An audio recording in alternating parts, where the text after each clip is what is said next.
I pozdrav svima, ja sam Zebra Banita, vi ste Sasi Baka. Prijavi se na kanal da ne budeš Sasi Baka. Ok, sinoć mi je crkao monitor i bukvalno ne mogu da izbacim video koji sam toliko spremao. Ali ne mogu da dopustim da toliki niz svakog utorka objavljam video i sada da stanem zbog jednog glupog monitora. Come on. Tako da danas shit postujemo. U Nišu postoji mjesto koje se zove Among Us. To sam sinoć vidio na TikToku. Danas idemo nešto da kupimo da stavimo na to mjesto da neko od vas nađe. Također, samo da znate, na Zebra Bandit prodavnici duksevi i majice su na popustu, 200 dinara popusta, bukvalno ništa ne dobijem. Ali nema veze, odite kupite majice dok su na popustu, mislim da su do narednog mjeseca. To je zebrabandit.shop.brandly.rs, imate u opisu. A sada idemo da se pomolimo Among Us bogovima. Kinda sus, not gonna lie. Znači gore moraš da prođeš, ne možeš tu. Ajde. Ne, gore. Gore ti je otvoren prozor.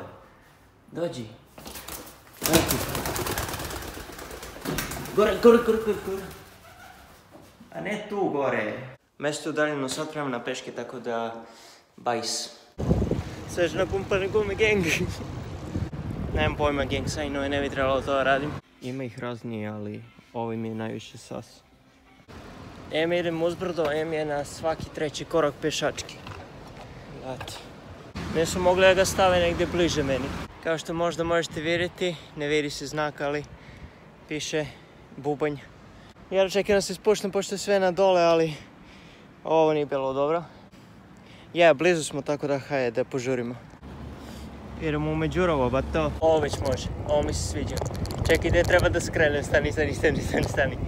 I evo stigli smo na Among Us.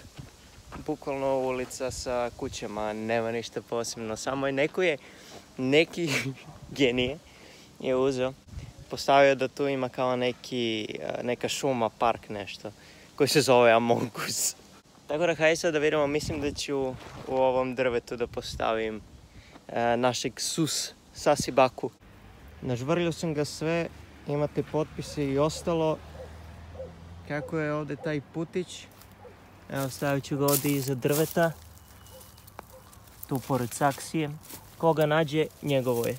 Ne preporučujem da ga nosite kući ili ako ga makar nosite, operite ga kući jer ovo je đubrište. Bukvalno ću sad odmah da izeditujem video i da ga postujem, tako da koga nađe neko radi duet na TikToku, a da znam da je naša, ili nek napišu u komentarima naš sam, ali treba nam dokaza da ste našli. To je bilo to, evo pored govna sedim ovdje, vidimo se, see ya, peace, srećno!